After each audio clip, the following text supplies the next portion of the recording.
Hello there guys and welcome back to the channel. Today I want to make a video for someone that asked for it in the comments. This person was asking about how to build pretty much all of the supports in the game, and that is what I want to bring to you now. Right, I'm going to go about what is the general rule for building pretty much all the support characters that are available in the games. When I'm talking about support, I'm not talking about healers, guys. I'm going to make a separate video about healers so that you guys know exactly what to do with them. But in regards to supports, is pretty much the same rule for most of them, right? There may be a couple of them that would not enter within the same rules, but most of them would be built the same way. So that's why I want to make this video explaining everything for you, and I hope that you guys enjoy and that you find this information useful. Especially guys, if you are enjoying my content, I would recommend, or I would ask, if you can please subscribe to the channel, turn on the notifications so that you can always check my videos. I'm going to be posting regularly for REMEMENTO Way Shadow, and if you can give me a like and leave comments. I always answer every single comment. I do that every single day. I just check comments to see who is asking for anything, and if you have any questions, the best way for you to receive an answer will be to put it there in the comment box. In any case guys, let's start. So who are the supports in the game, Highlander? What are you considering as support in the game? So if we go to the collection and we go to the mnemonics, like we can go here to this little icon, and this is going to be the icon for all of the supports in the game. So we have things like Ferranzi, Diana, Priscilla, Machina, Stain, Pluto, and then now Canary. That I don't currently have.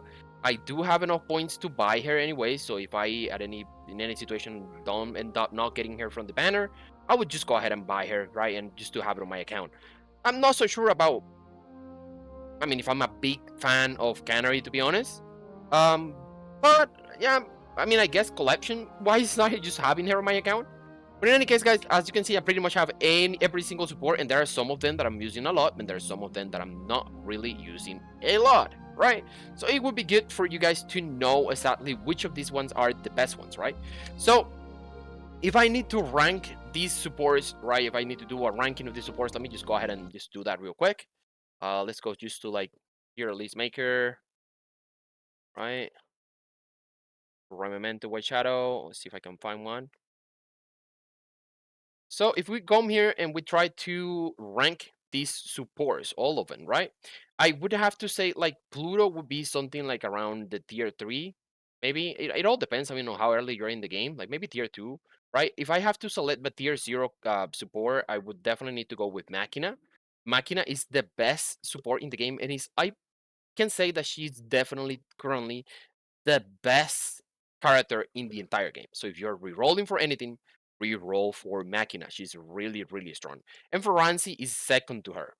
Great support as well. She's going to be useful everywhere. Being used a lot on PvP. She's used a lot for like all PvE content as well without any problems. She's a great character to have. So if you are re-rolling again, if you get any of these two, I think that you are definitely getting places, right? So we have more supports, right? We have, like, for example, a Stain, which I would say is at solely third place for supports. What is Stain? I cannot find her. It's right here, Stain, right?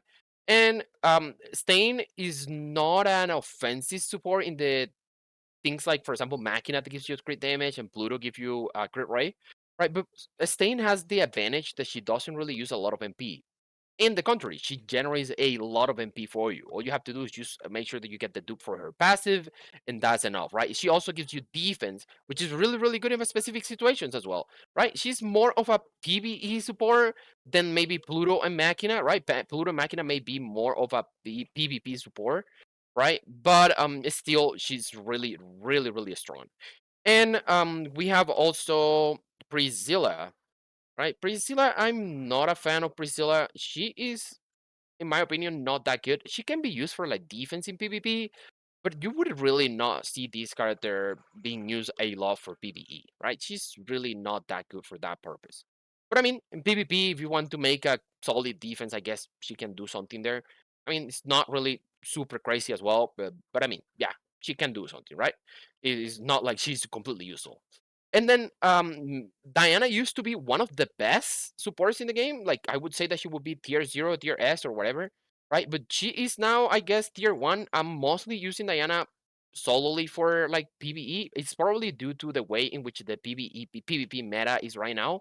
If PvP meta changes, I can definitely see Diana moving back to tiers 0, because she's actually really, really strong, especially because she can help you to cut the enemy and get the turn first, right? So that's why I would say Diana is a really, really good character to have in your account as well. And yeah, I think that's all of them, right? Let me see. Yeah, that's all of it, right? So perfect. So now let's go ahead and then talk about how to build these characters. Like there is a general rule for all of these supports. Like all of them do pretty much the same when it comes to their skills, right? They always have a basic attack, and they all have some type of a skill, except for one. No, well, maybe not. Yeah, except for one that doesn't have one, right? But all of them have some type of skill that will require you to land a debuff or land a specific like negative effect on the enemy. Like for in the case of Renzi, she has this first skill where she is able to absorb 30% of the attack gauge of the enemy, which means that the enemy would not be able to take a turn if you are constantly taking away the attack gauge from them. That's why Forensi is such a great character, especially if you have the dupe for this skill. If you are able to get any dupe for Forensi and you're using Forensi for PvE, the recommendation is to do a skill 1 into a skill 2 for dupes. If you're a PvP player and all your focus is PvP and you're only using Forensi for PvP, then your focus should be the ultimate and the passive, right? Those are going to be the best ones that you can go for. Passive first if it's for PvP. So, yeah, Forensi, great character. And as I was saying, right, she has, of course, her own buffs and different things that she does, right? She recovers MP for all of your character, which is really, really good. And it has a long cooldown though. And she applies speed up and restores the attack gauge of your allies, right? And yeah, so that's why, right? So it happens the same with pretty much all characters, right? Diana has these speed down debuff that you can land, and she has like reducing the cooldown of your skill 3 and also increasing your attack gauge so that your character can move faster. And she also has like damage increase for 2 turns plus like MP cost reduction. Yeah, it's very long cooldown though, so you need dupes from her as well. Like having this dupe here for this, the ultimate would be really, really good. But most of the time, if you're playing this character for PvP, you will go with like ultimate. I'm probably not going to be continuing saying all of this because I don't want this video to be eternally long.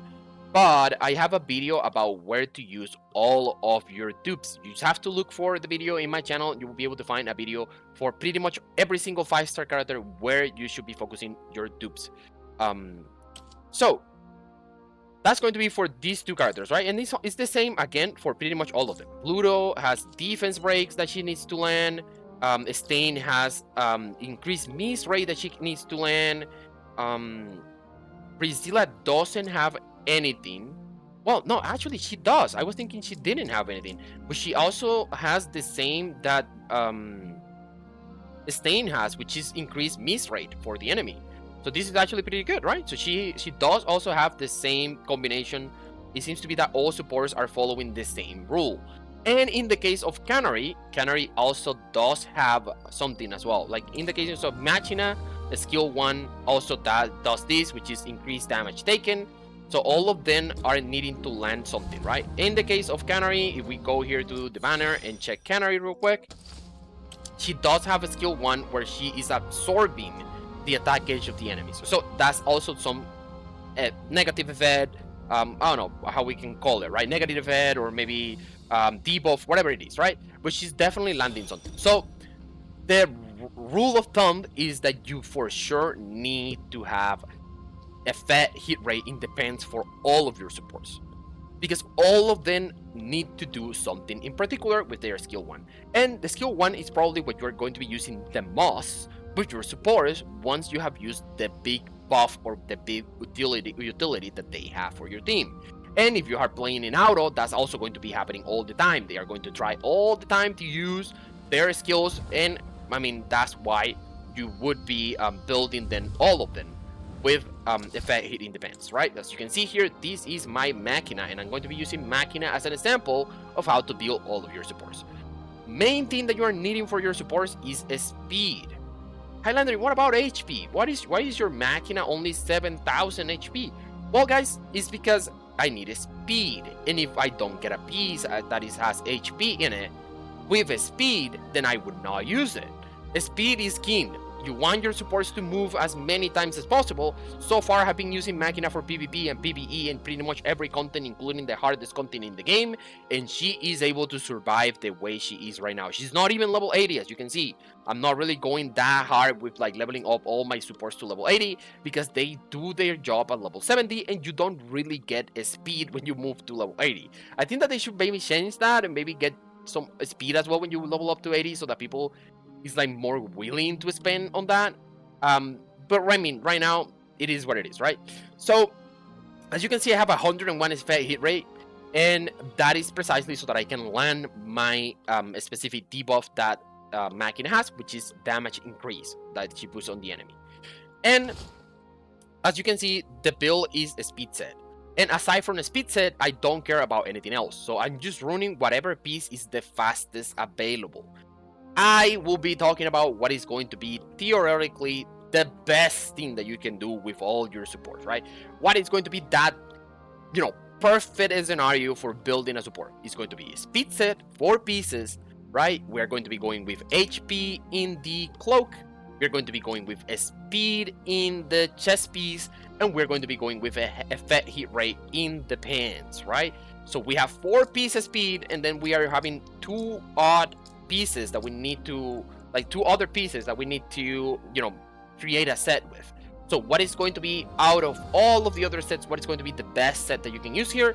Well, I would say that the best one that you can select is going to be the one that is for effect resistance.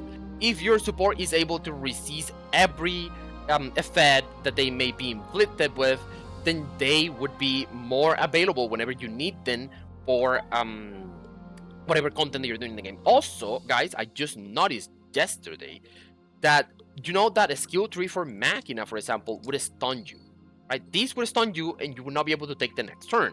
Well, what happens? There's a couple of ways for you to avoid this. Like, for example, if you are bringing Chloe in the team, if Chloe is taking a turn right after Machina, or any time after Machina, right before they take a turn again, she takes a turn again, I'm sorry, she would remove the debuff that is on Machina because that's what Chloe does, right?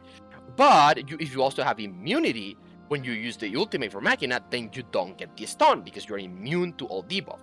And what about if you have a lot of effect resistance? Then if you have a lot of effect resistance, then you would not be stunned. You would not take a stun because you would resist the stun. Yes, guys, you can actually resist the stun that she self-inflict on herself.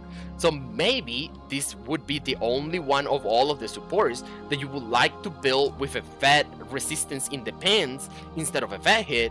Why? Because she also has self increase to effect hit.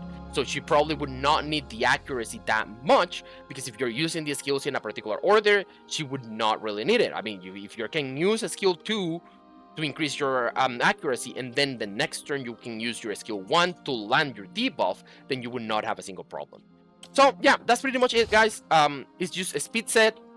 Best scenario would be HP, speed, and effect hit, right? Some couple of different things for other characters, like maybe for characters like Priscilla, you don't really want to worry about effect hit, right? In the case of Canary, yeah, you don't probably never want to bother about effect hit because you're not using Canary for PvE, and it's the same for like what is this called? Priscilla. Yeah, neither Priscilla nor Canary are PvE characters, right? They can be used for PvE, but they are really not going to shine there. They are PvP defense characters. So yeah, guys, that's going to be all. I'm hoping that you're enjoying the content. If you want me to make any specific video, you probably should try first to check on all of my catalog, because I probably already have a video for that. But if you want me to make any video that is not already in my catalog, please just let me know in the comments and I will go ahead and do so. Just remember again, guys, that many of you are still not subscribed to my channel, and it would massively help me if you do so. Also, liking and commenting in the video would help more people to know about this game, which is going to be great for all of us. I love this game, and I know the guys that you love it too, and I just hope to see you in the next one. Peace.